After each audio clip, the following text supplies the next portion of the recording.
중국에서 신종 코로나 바이러스에 감염된 우한 폐렴의 네 번째 사망자가 발생했습니다. 국내에서도 첫 확진 환자가 확인되면서 보건당국은 확산 차단에 총력을 기울이고 있습니다.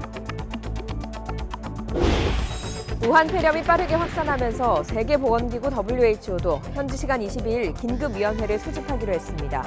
우한 폐렴이 국제 비상사태에 해당하는지 여부를 결정하고 대응 방안을 논의합니다.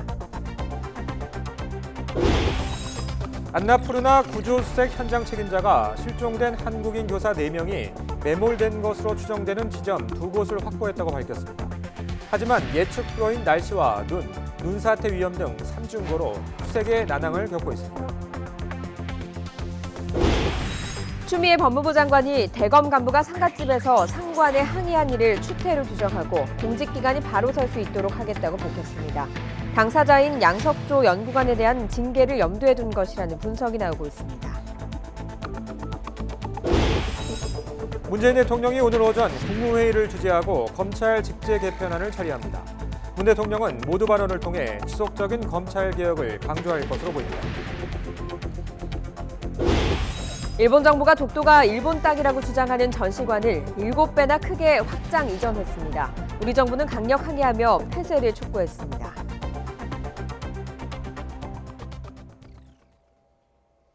굿모닝 YTN 2부 이어갑니다.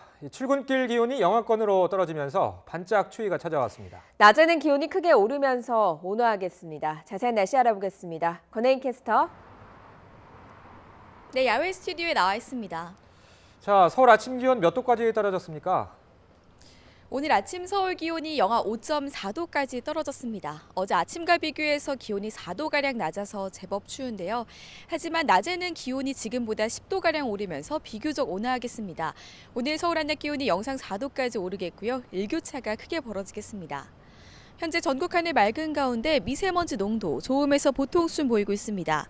현재 기온 살펴보면 서울이 영하 5.4도, 대전이 영하 5.1도, 광주는 영하 2.1도, 대구는 영하 1.9도로 전국이 영하권입니다. 낮 동안 아침보다 기온이 크게 오르며 비교적 온화하겠습니다. 서울이 4도, 대전 6도, 광주와 부산은 10도로 어제와 비슷하거나 조금 낮겠습니다. 내일은 충청 이남 지역에, 모레는 전국에 비가 내리겠고요. 설 연휴 첫날인 금요일에는 강원 영동 지방을 시작으로 연휴 마지막 날에는 전국에 비나 눈이 내릴 전망입니다. 영동과 남해안, 경북 내륙 곳곳에는 건조주의보가 내려진 가운데 메마른 날씨가 이어지고 있습니다. 화재 예방에 신경 써주셔야겠습니다. 지금까지 상암동 야외 스튜디오에서 YTN 권혜인입니다. 오늘 새벽부터 운행이 중단될 뻔한 서울 지하철이 간신히 위기를 모면했습니다. 서울교통공사 노조가 공사 측의 운전시간 원상회복 조치를 수용해 열차 운전 업무 지시 거부를 유보했습니다. 이번 사태는 승무직원이 하루에 12분 운전을 더 할지 말지를 놓고 벌어진 노사 대립 때문인데요. 자세한 속사정을 이상순 기자가 보도합니다. 서울교통공사 노조가 서울시청 앞에서 집회를 열었습니다. 노조투쟁, 불법 규정, 도시교통실 규탄한다.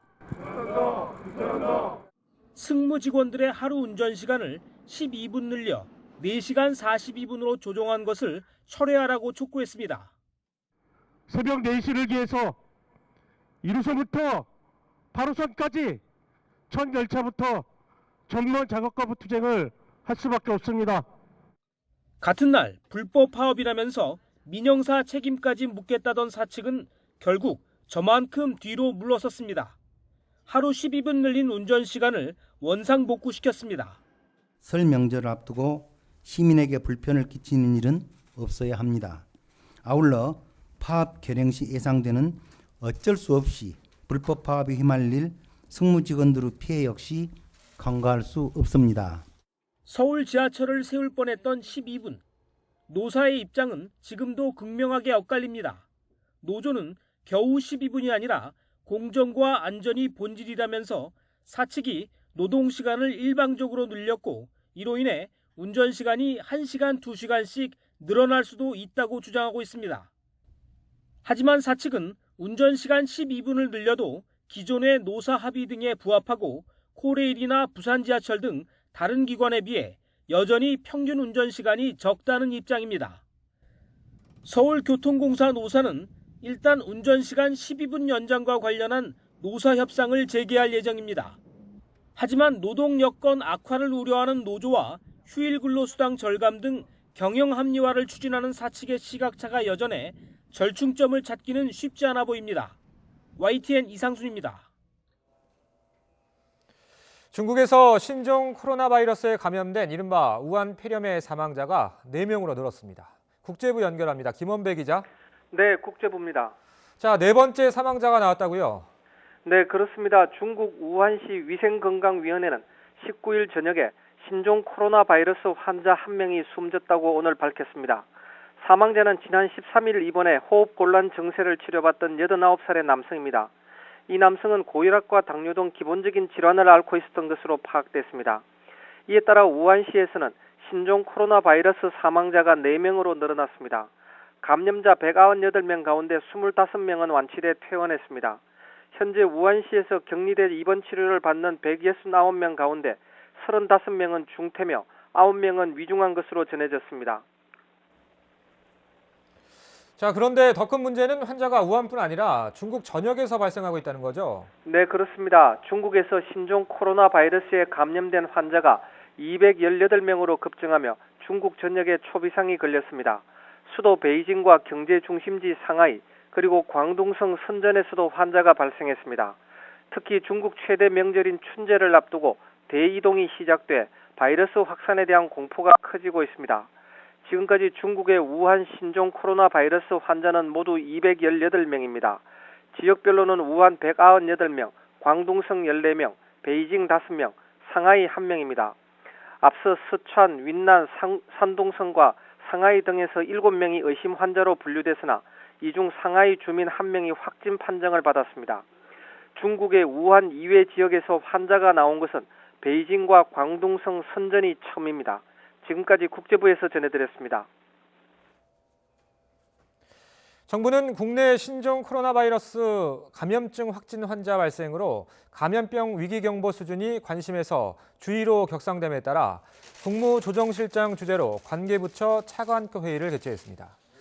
정부는 중국 춘제를 맞아 중국 내 환자가 빠르게 증가하고 베이징과 선전에서도 환자가 발생하는 등 확산 우려가 커짐에 따라 관계부처와 지자체 간 협력 체계를 구축해 범정부적으로 대응을 강화하기로 했습니다. 세계보건기구 WHO는 우한 폐렴의 원인인 신종 코로나 바이러스와 관련해 오는 22일 긴급위원회를 소집한다고 밝혔습니다. WHO는 위원회에서 중국에서 발생한 신종 코로나 바이러스가 국제적인 비상사태에 해당하는지 결정하고 대응 방안을 논의할 예정입니다. 네팔 안나푸르나에서 실종된 교사들을 찾는 현장 책임자가 실종자가 매몰된 것으로 추정되는 지점 2곳을 확보했다고 밝혔습니다. 하지만 현장 기상 상황이 좋지 않아서 수색에 어려움을 겪고 있습니다. 김상우 기자입니다.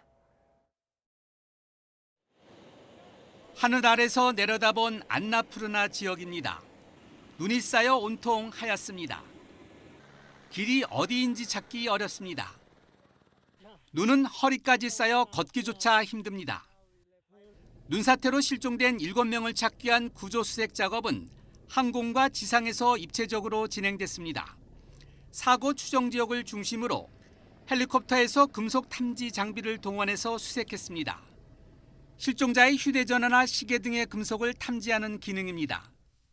굉장히 성능이 좋은 건데 그러니까 전문 구조 그런 사람이 어디에 묻혔을 때 찾아내는 그런 기계를 이 사람들은 이제 헬기를 타고 가서 그쪽 지역을 서치했는데 마찬가지로 그 기계에도 보니까 이제 그쪽 지역에 가까이 가니까 그런 깜빡깜빡거리는 게 보이더라고요. 그래서 탐지 신호가 들어온 곳은 2곳으로 수색 역량을 집중하기 위해 붉은색 표시를 남겼습니다. 실종자 7명 가운데 6명은 눈이 많이 쌓인 쪽에 나머지 1명은 적은 곳에 매몰된 것으로 추정된다고 네팔 구조수색당국이 밝혔습니다. 아울러 사고 현장에서 실종자의 것으로 추정되는 유리품 등도 발견됐다고 덧붙였습니다. 문제는 현장 날씨가 변화무쌍한 데다 눈이 많이 쌓여 있고 눈사태의 위험이 매우 커서 수색 작업이 삼중고를 겪고 있다는 것입니다. 특히 눈이 적게 쌓인 곳은 1-2주 지나면 녹을 것으로 보이지만 많이 쌓인 곳은 한 달 이상 걸릴 가능성도 제기되고 있습니다. 네팔 당국은 중앙정부와 주정부 등 여러 기관이 총력 제조로 수색 작업에 나서고 있다면서 좋은 날씨가 이어진다면 현장에 주민과 경찰 등 인력을 대거 투입할 계획이라고 설명했습니다. YTN 김상호입니다.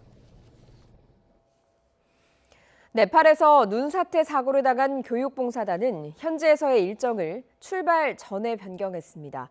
충남교육청은 이 사실을 전혀 모르고 있다가 뒤늦게 변경된 일정을 파악했습니다. 제대로 된 관리 감독이 이루어진 건지 의문입니다. 이상곤 기자입니다. 충남교육청이 갖고 있던 네팔 교육봉사단의 일정표입니다.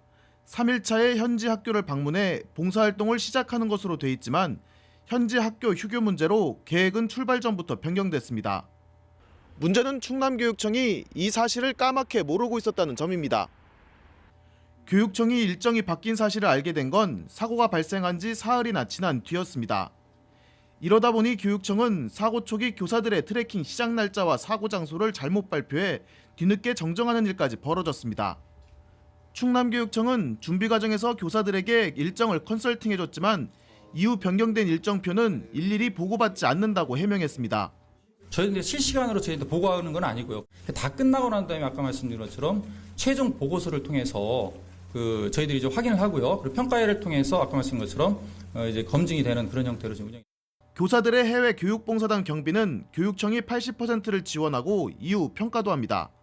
하지만 연수 기간에는 용역을 준 여행사와 교사들에게만 사실상 모든 책임을 맡기고 손을 놓고 있습니다. 보완해야 될 점이 많은 걸로 저희도 느끼고 있습니다. 종합적인 판단이나 이 사업의 지속성이나 이런 부분들은 여러 가지 의견 수렴이라든지 여러 가지 내용을 토대로 해서 한번 검토를 원점에서부터 한번 검토를 해봐야겠다는 생각을 갖고 있습니다. 충남교육청은 지난 2012년부터 시작된 해외 교육봉사가 교사들의 만족도가 상당히 높고 교육적으로 가치 있는 일이라고 강조합니다. 하지만 교육청이 봉사단 일정조차 제대로 파악하지 못하면서 정작 교사들의 안전은 뒷전으로 밀려났습니다. YTN 이상곤입니다. 폭설로 피해가 속출하는 지역이 또 있습니다. 파키스탄과 아프간 등 인도양 인접 지역에 눈사태와 폭풍 등 기상이변이 잇따르고 있습니다. 이교준 기자의 보도입니다. 눈 속에 파묻힌 주민을 구하기 위해 구조대가 안간힘을 쓰고 있습니다. 파키스탄 남서부 발루치스탄 산간 지역에 폭설이 쏟아져 적어도 10여 명이 숨졌습니다. 인도와 파키스탄 접경 지역 카슈미르의 한 마을을 눈사태가 덮쳐 희생자가 속출했습니다. 눈이 쌓인 지붕이 무너지면서 인명피해가 급증한 가운데 실종자 수색 작업이 진행 중입니다. 폭설과 폭우로 파키스탄과 아프가니스탄을 연결하는 주요 고속도로가 끊겨 아프간으로 수송되는 주요 필수품 공급이 중단됐습니다. अभी इधर बर्फ पड़े है सारा रास्ते बंद है गाड़ी सारा स्लिप करता है ना हम बस सरकार से ये दरख्वास्त है रिक्वेस्ट है कि अब भाई ग्लेडर ले आओ मशीनरी 이 같은 이딴 기상재해의 원인으로 지구 온난화에 따른 강수량 증가 등이 꼽힙니다. 히말라야나 아프가니스탄 또 파키스탄 지역 이쪽 지역으로 보면은 거의 평균보다 한 2배에서 8배 정도까지 많은 비가 내리고 있습니다. 여기 비가 많이 내리는 바람에 결국 홍수라든가 눈이 녹아서 이런 사태가 많이 발생하는 것으로 보고 있습니다. 연초부터 지구 온난화가 기승을 부리며 지구촌 곳곳에서 기상 이변이 잇따라 인명과 재산 피해에 대한 우려가 커지고 있습니다. YTN 이교준입니다.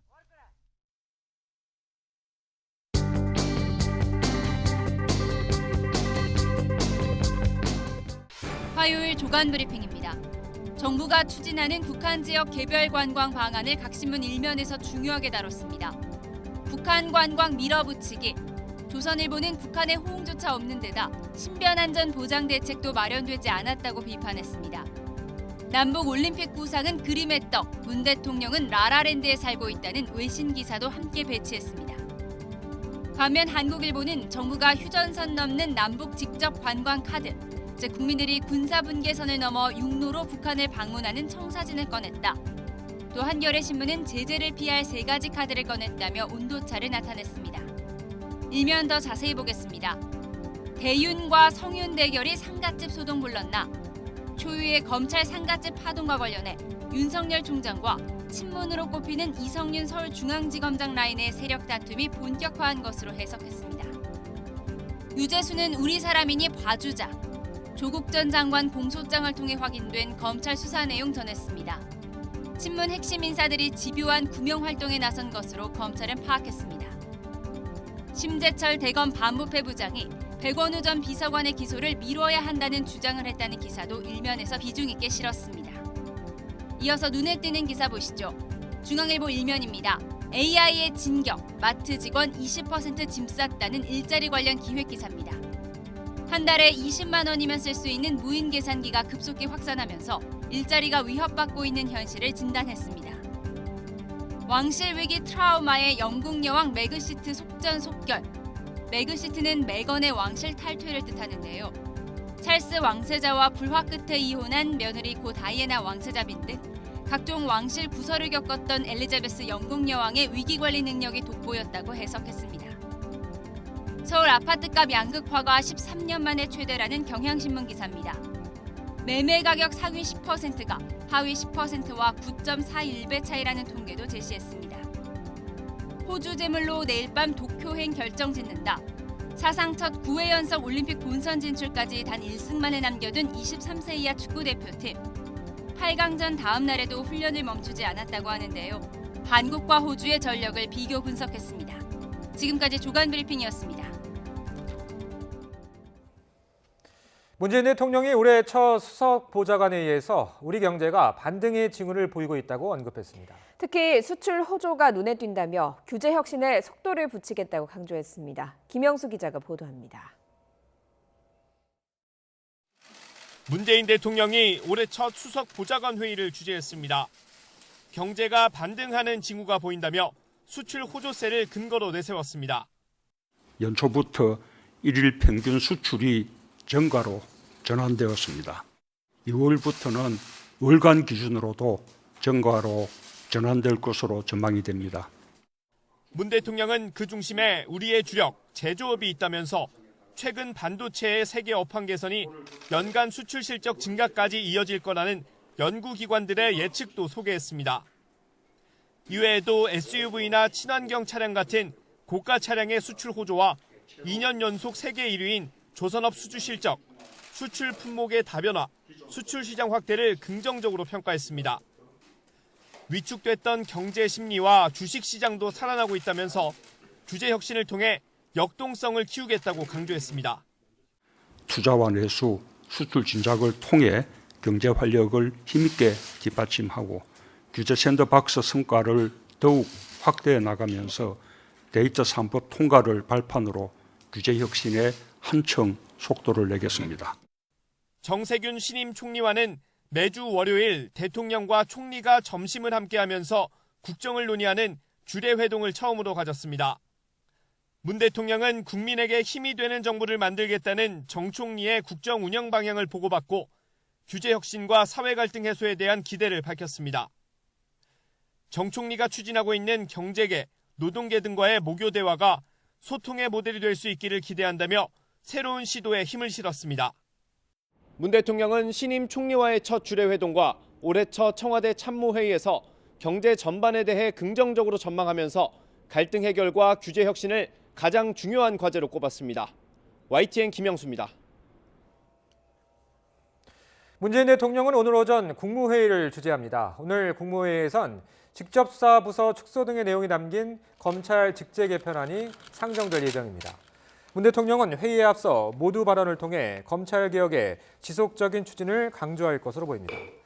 국무회의에서 직제 개편안이 의결되면 법무부는 이번 주 곧바로 검찰 인사를 단행할 전망입니다.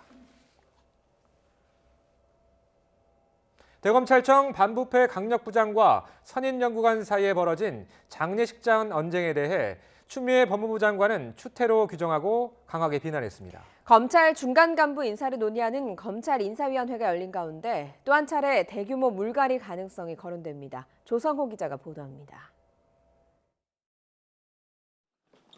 추미애 장관은 대검찰청 간부가 상갓집 추태를 부렸다며 대단히 유감이라고 밝혔습니다. 주말 장례식장에서 양석조 반부패 강력부 선임연구관이 조국 전 장관 무혐의를 주장했던 심재철 반부패 강력부장에게 항의한 것을 비난한 겁니다. 대검 간부들이 술을 마시고 고성을 지르는 등 부적절한 언행을 했다고 지적했습니다. 다시는 이런 일이 없도록 검찰의 잘못된 조직 문화를 바꾸고 공직 기강을 바로 세우겠다고 강조했습니다. 검사로서 품위 손상을 강조한 점을 볼 때 사실상 양 선임 연구관 등에 대한 징계 절차를 염두에 둔 것으로 풀이됩니다. 현행법상 검사에 대한 징계는 검찰총장이 청구하도록 하고 있습니다. 다만 검찰 자체 감찰의 공정성을 인정하기 어려운 경우 법무부 장관이 감찰을 지시할 수 있도록 최근 개정된 감찰 규정을 근거로 법무부가 직접 감찰권을 행사할 가능성도 있습니다. 중간 간부와 평검사에 대한 후속 인사를 논의하는 검찰 인사위원회도 소집됐습니다. 인사안을 논의하는 자리는 아닌 것으로 알고 있습니다. 그렇지만 걱정하시는 부분들이 많으니까 저희도 잘 논의해서 좋은 의견을 법무부에 전달하도록 하겠습니다. 직접 수사부서 13곳을 형사부, 공판부로 전환하는 직제 개편안이 국무회의를 통과하면 설 연휴 하루 전인 오는 23일쯤 대대적인 인사가 발표될 전망입니다. 인사위는 현안 사건 수사와 공판이 진행 중인 상황도 종합적으로 고려하라고 의견을 모았지만 추 장관의 첫 인사에 이어 대검 간부들은 물론 청와대 관련 수사팀까지 대거 2차 물갈이가 이루어질 거란 관측이 우세합니다. 신임 대검 고위 간부의 수사 방해 여부를 놓고 내부 반발까지 터져나온 만큼 해당 수사팀 교체 폭에 따라 추미애 장관과 검찰 사이 갈등의 골이 더 깊어질 수 있습니다. YTN 조성호입니다. 조국 수사팀 간부가 새 대검 부장에게 항의한 사건과 관련해서 검찰 내부에서 수사 시스템의 공정성을 신뢰하는 근간을 흔드는 것이란 지적이 나왔습니다. 박철환 부산고검 창원지부 검사는 공개 토론을 위한 발제문이라며 동료가 보내온 글을 검찰 내부 토신망에 올리고 자기 생각과 반대되는 의견은 정의가 아니냐며 이같이 주장했습니다. 검찰의 이번 상갓집 파동의 여파는 정치권으로도 번지고 있습니다. 여당은 대통령 인사권에 대한 도전으로 규정했고 한국당은 특검을 추진하겠다고 했습니다. 각 당에서 나온 발언 직접 들어보겠습니다. 마치 할 말을 하는 기계 있는 검사로 보이고자 하는 이면에 검찰 개혁과 대통령의 인사권에 정면 도전하고자 하는 정치적 의도가 분명하게 드러나는 사실상의 항명입니다. 문재인 정권의 검찰 개학살이 정권 범죄 은폐용이고 수사 방해용이었음이 확인된 것입니다. 우리 한국당은 심재철 부장의 권력농단에 대해 특검을 추진할 것입니다. 조국에 대한 마음의 빚 있다는 문 대통령이 정치 검사에게 무혐의 지시를 했습니까? 조국의 유재수 감찰 무마는 법원이 범죄 혐의 소명되고 법치주의 후퇴시켰다고 인정한 사안입니다. 심각한 국정농단 범죄에 대해 반부패 부장이란 사람이 무혐의 주장한 것은 민주주의와 법치주의에 대한 유린입니다. 검찰이 청와대 하명 수사 선거 개입 의혹과 관련해 송철호 울산시장을 피의자 신분으로 소환해 12시간 동안 조사했습니다. 임종석 전 대통령 비서실장도 조만간 소환될 예정입니다. 김태민 기자가 보도합니다. 청와대 하명 수사와 선거 개입 의혹을 수사하는 검찰이 송철호 울산시장을 피의자 신분으로 불러 12시간 동안 조사했습니다. 관련 수사가 시작된 이후 첫 소환인데 송 시장이 출석하고 귀가하는 모습은 모두 언론에 공개되지 않았습니다. 검찰은 송 시장을 상대로 2018년 6.13 지방선거 당시 자신의 핵심 공약이 마련되는 과정에 청와대 등 여권의 지원이 있었는지 집중적으로 조사한 것으로 전해졌습니다.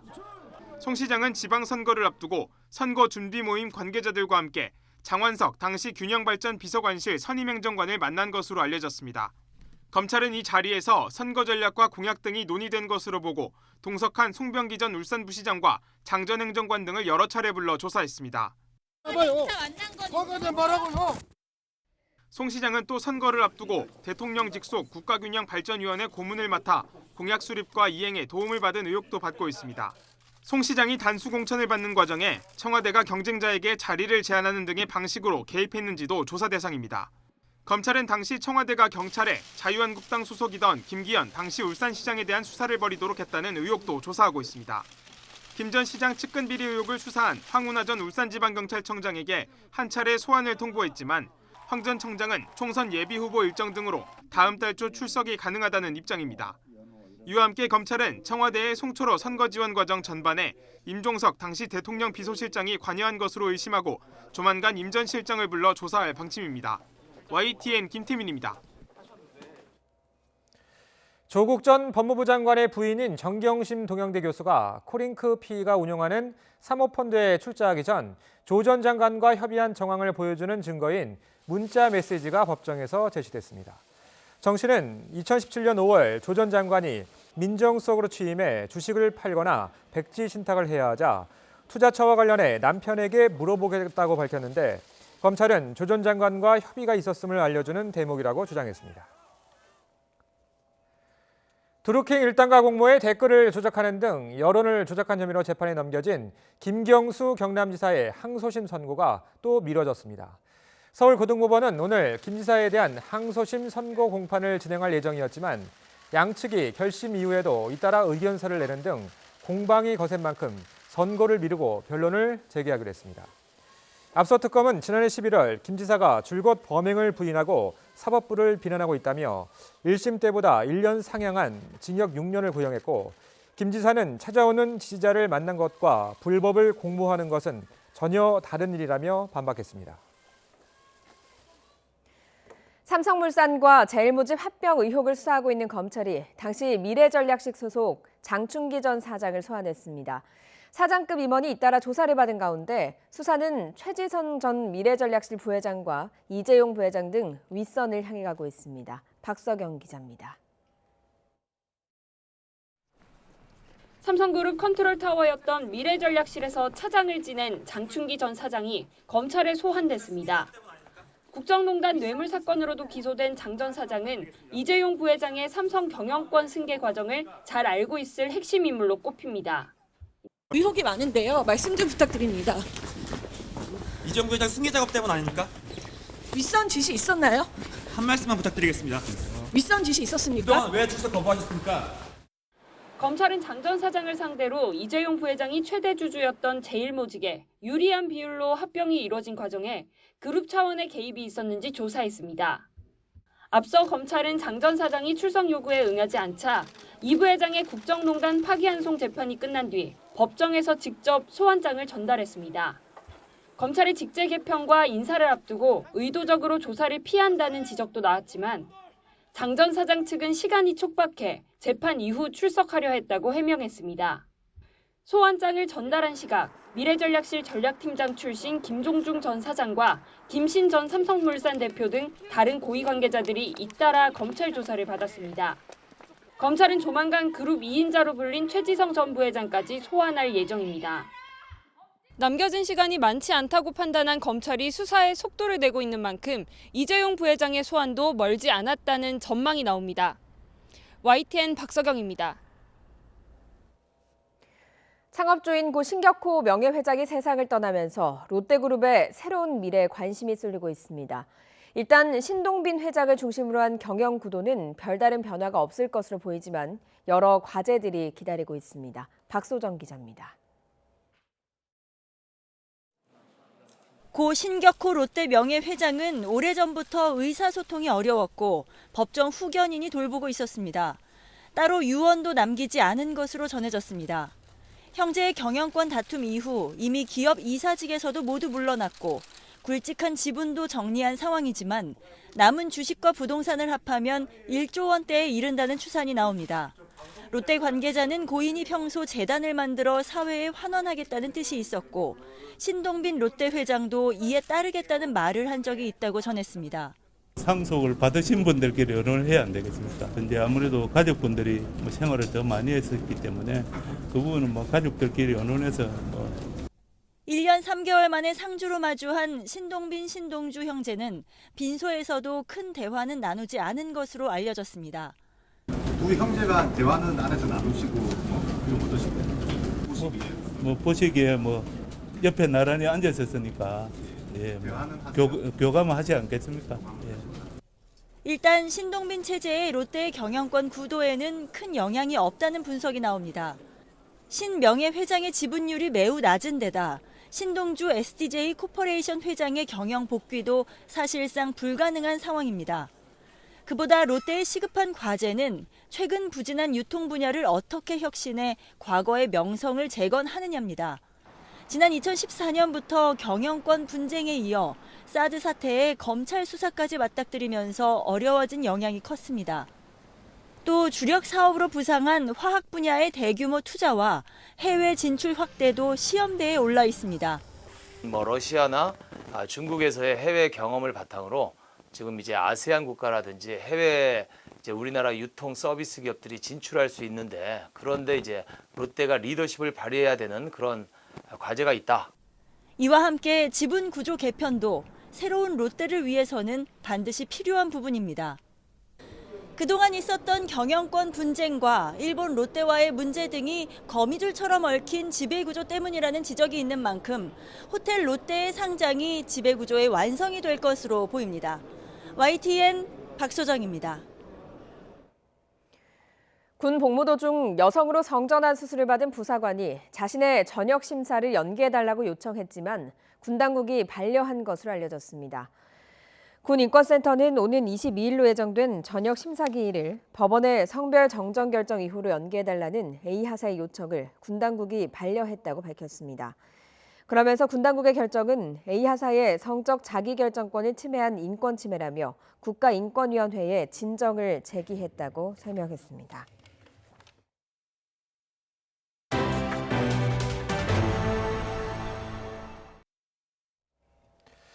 트럼프 미국 대통령에 대한 상원의 탄핵 심리가 현지 시각 21일 오후 1시부터 시작될 것으로 보입니다. 증인 채택과 심리 기간을 놓고 공화당과 민주당은 첫날부터 격돌할 것으로 보이는데요. 백악관 법률팀은 탄핵 소추안이 헌법상 무효라는 내용의 변론 요지서를 상원에 보냈습니다. 워싱턴 강태욱 특파원입니다. 먼저 상원 다수당 원내대표인 미치 매코널 의원이 연설과 함께 운영 규칙을 담은 결의안을 제출할 것으로 보입니다. 추가 증인과 증거 서류 요구 등에 대한 여부도 결정돼 담길 수 있습니다. 심리 기간도 포함되는데 얼마 동안으로 정할지도 쟁점입니다. 빨리 마무리 짓기를 원하는 공화당으로서는 기간을 짧게 한다는 전략입니다. This final display neatly distilled the House's entire partisan process into one perfect visual. It was transparently partisan performance from beginning to end. 가장 큰 쟁점은 새로운 증인 채택 여부입니다. 탄핵을 주도한 민주당은 여러 차례 존 볼턴 안보보좌관과 믹 멀베인이 백악관 비서실장 대행 등의 증인 채택을 요구해왔습니다. 그런 만큼 더 많은 증인과 증거를 요구하며 매코널 결의안에 수정안을 제시할 수 있습니다. When you have a trial, you hear from witnesses. That's what we do in the United States. And I hope McConnell will allow those witnesses to testify and give us their version of what happened.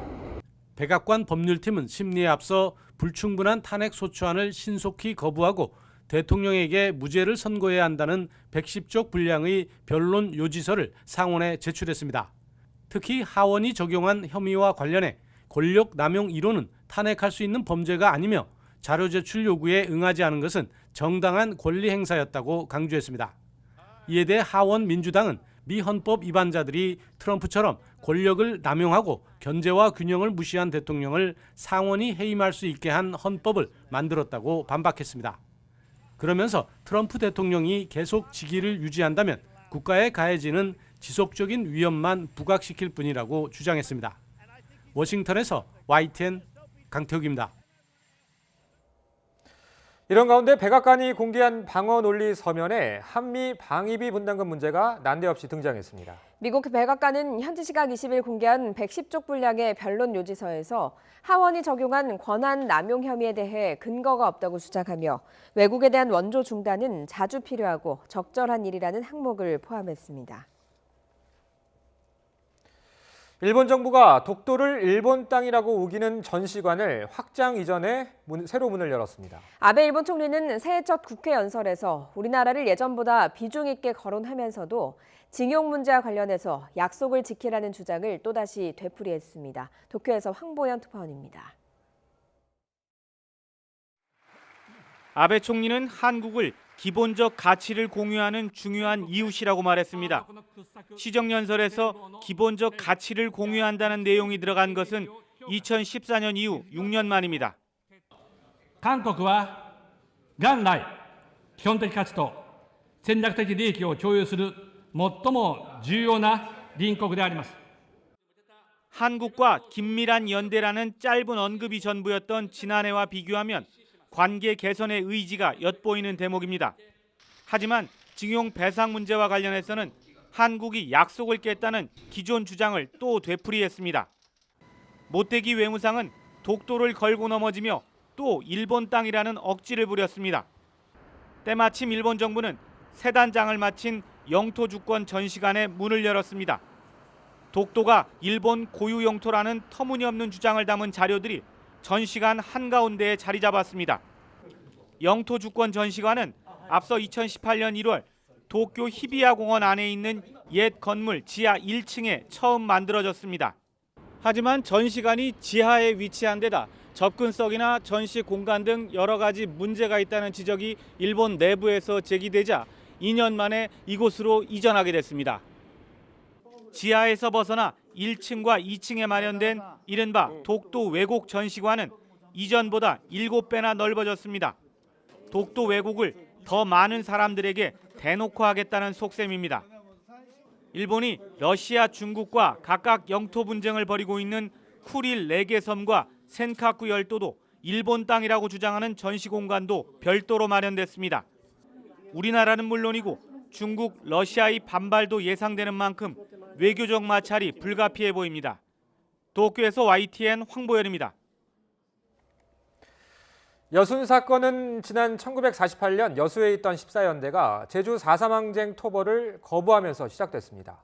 당시 대대적인 진압 과정에서 만여 명의 희생자가 나온 것으로 추산되고 있습니다. 이 사건에 대한 재심이 이뤄졌는데요. 사형된 민간인에게 처음으로 무죄가 선고됐습니다. 김범한 기자가 보도합니다. 72년 만에 억울한 죽음의 한이 조금이나마 풀리게 됐습니다. 지난 1948년 여순 사건 때 반란군을 도왔다는 이유로 사형된 당시 29살의 장환봉 씨에게 재심에서 무죄가 선고된 겁니다. 재판이지만 무죄, 아버지 내란죄가 무죄가 됐지만 아버지의 그 내란죄 무죄로 해서 모든 분들이 다 무죄가 되기를 간절히 희망하고, 재판부는 장 씨가 내란죄를 저질렀다는 증거가 없고 적용된 포고령도 너무 포괄적이어서 무죄라고 밝혔습니다. 또 재판 과정이 기본적 인권을 보장해야 할 국가의 의무를 저버렸고 희생자의 명예회복을 위한 필요성이 절박해 무죄를 선고한다고 설명했습니다. 함께 재심이 청구된 나머지 2명은 재심을 청구한 희생자 유족도 사망하면서 사건이 종결됐습니다. 국가 권권력에 의해 민간인들이 학살되었다. 이것은 국가기관에 국가가 잘못한 행위다. 앞서 검찰은 장 씨 등이 내란죄와 포고령을 위반한 증거가 없다며 무죄를 구형했습니다. 과거사위원회의 조사 결과에 따라 유족들은 재심을 신청했고 대법원은 지난해 재심 개시 결정을 내렸습니다. 재심이 시작되자 여수와 순천 지역 시민단체는 2,400여 명의 서명을 받아 무죄 판결을 촉구하는 의견서를 재판부에 내기도 했습니다. 그때 당시 사망했던 다른 피해자들도 무죄 판결을 받을 수 있도록 재심 청구를 해야 할 거라고 생각합니다. 과거사위원회가 무리하게 연행돼 사형당했다고 파악한 여순 사건 피해 민간인은 430여 명.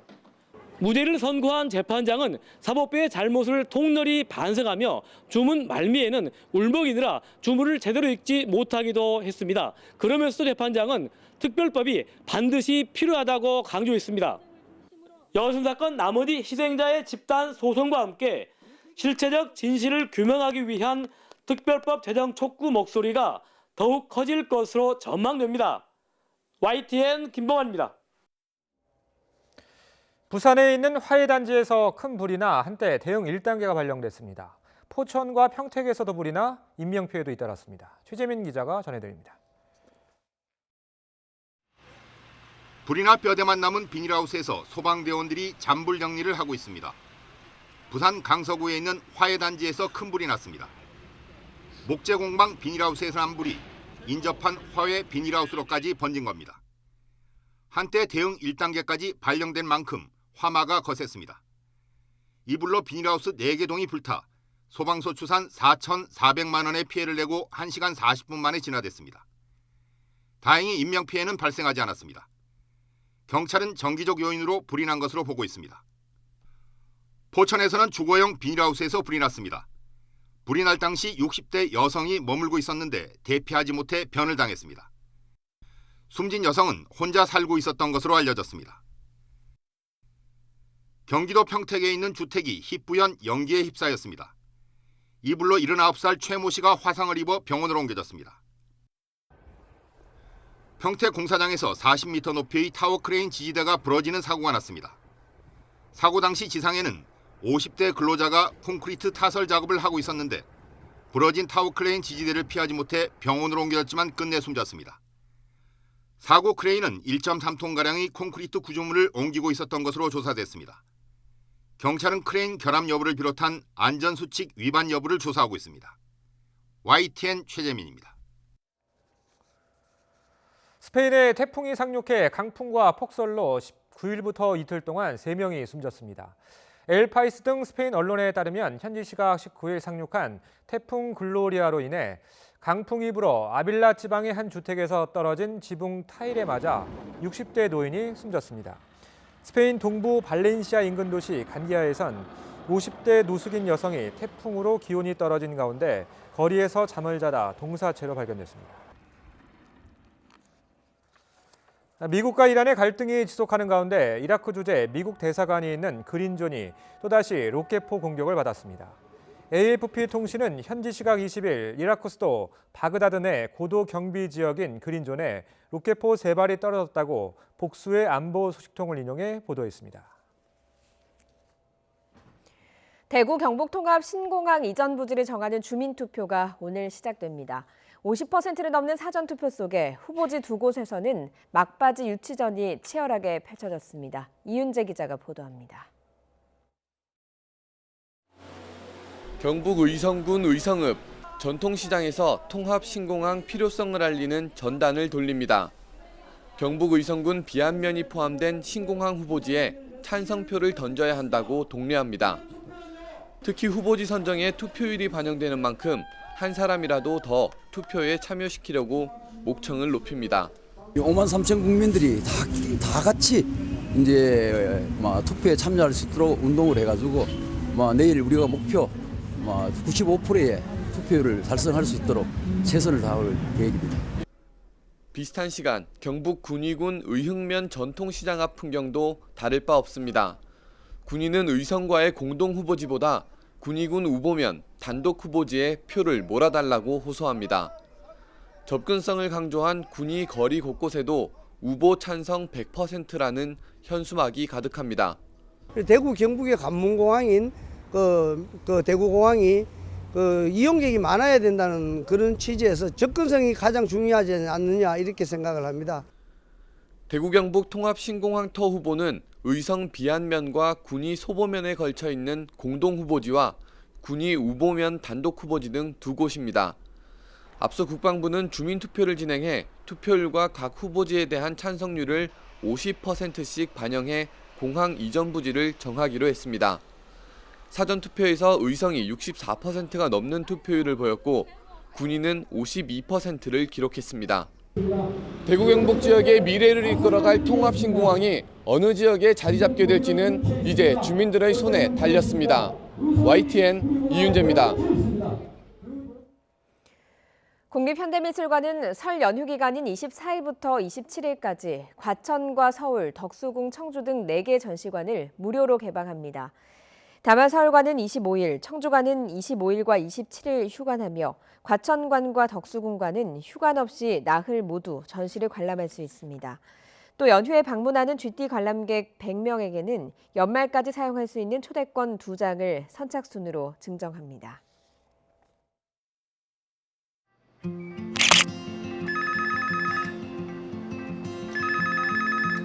Let me go.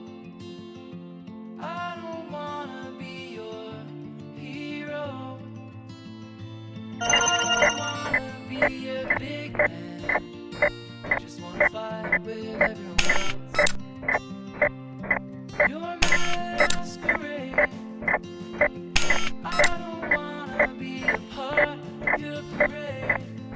Three, two, one.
국민의 생명이 정말 존중받는 사람이 그런 먼저 사회를 구축하기 위해서는 용감한 항공대원들과 의사들이 목숨을 걸고 자기와 관계가 없는 어떤 타인을 위해서 희생할 수 있는 나라, 5만 가지 이유를 대면서 핑계가 돼서 찍어 누르는 그런 사회를 해서 탈피해서 우리가 진일보하는 선진사회로 나가기 위해서 그렇지 않습니까?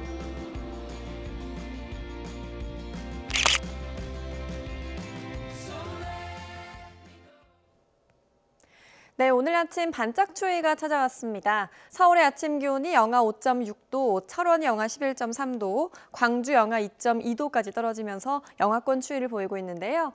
하지만 낮부터는 서울과 철원이 4도, 광주 10도까지 오르면서 일교차가 10도가량 크게 벌어지겠습니다. 그래도 찬바람 덕분에 공기는 깨끗합니다. 오늘 마음 편히 창문 열고 환기하기 좋겠습니다. 오늘 구름 한 점 없이 하늘이 맑습니다. 낮 동안에도 눈비 소식 없겠는데요. 다만 대기가 무척 건조합니다. 영동과 영남, 전남에는 건조주의보가 발효 중이니까요. 화재 사고에 주의하시기 바랍니다. 오늘 낮 동안에는 금세 온화해지겠습니다. 서울 4도, 대구 8도, 울산 9도, 부산 10도까지 오르겠습니다. 내일 충청 이남 지방을 시작으로 모레면 전국에 비가 오겠고요. 설 연휴 첫째 날인 금요일에는 영동 지방에 비가 오겠고 점차 마지막 날에는 전국으로 비가 확대하겠습니다. 날씨 정보였습니다. 화요일 굿모닝 화이트는 여기서 마치겠습니다. 내일 아침도 부지런히 준비하겠습니다. 고맙습니다.